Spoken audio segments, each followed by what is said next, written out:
কথা আৰু কবিতা আবৃত্তি বিতুমণি বুঢ়াগোহাঁই। কবিতাৰ শিৰোনাম মৰুৰ সিপাৰে বালিচন্দাৰ প্লাৱন। মাই সাংবাতিৰ আপঙৰ ৰাগীত মন মালিনীৰ উন্মাদনাত মতলীয়া হৈ খোপা দাঙি নানাচিবা দেই প্লাবিতা, প্লাৱন হৈ যাব পাৰে মৰুভূমি। সাগৰ সংগমত সাঁতোৰাৰ আশাবোৰ উচ্ছৃংখল মনৰ দাপোনত উচ্চাকাংক্ষী পাহাৰ সাজি নোপোৱাৰ বেদনাত নিৰাশা হৈ লাহনি বাবলৈ নাযাবা দেই প্লাবিতা, শুকান হৈ যাব পাৰে সাগৰ তলি।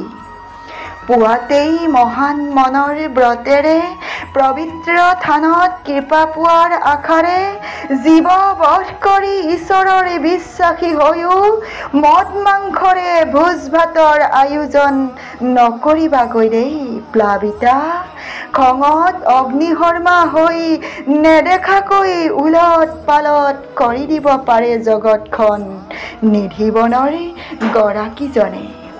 গছ গছনি ফল মূলেৰে ভৰা মা দেউতাৰ শুৱনি বাৰীত সন্তানৰ সংখ্যাৰে ভাগ ভাগকৈ ঘৰ সজাৰ উদ্দেশ্যৰে কত বৃক্ষৰ শিপাবোৰ উভালি উভালি বৰদৈচিলাজনীক আৰু জোকাই নলবা দেই প্লাবিতা, সৌৰ জগতৰ নক্ষত্ৰৰ তাপমাত্ৰাত সূৰ্য দেৱতাই জীৱন্ততে জীয়াই জীয়াই জ্বলাই দিব চাগে পৃথিৱীৰ সৌন্দৰ্যতাক। তাহানিৰ ঘন জংঘলৰ লুংলুঙীয়া বাটেৰে দিয়া পোৱালিবোৰ লাহে লাহে ডাঙৰ হৈ ৰাস্তা হ'ল। বয়সে বাৰুকৈ গৰকা ঘাটুৱৈৰ নাওবোৰ এতিয়া লাপুং হৈ দলঙলৈ চলি গ'ল।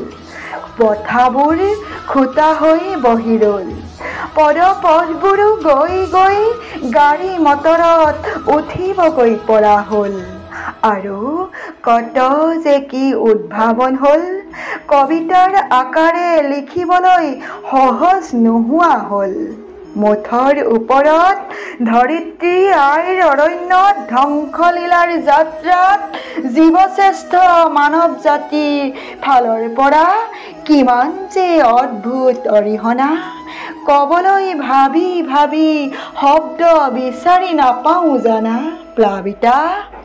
মৰুৰ সিপাৰে বালিচন্দাৰ প্লাৱন বিচাৰি কলৈ যোৱা প্লাবিতা, আৰু মাথো দুদিনমান ৰোৱা।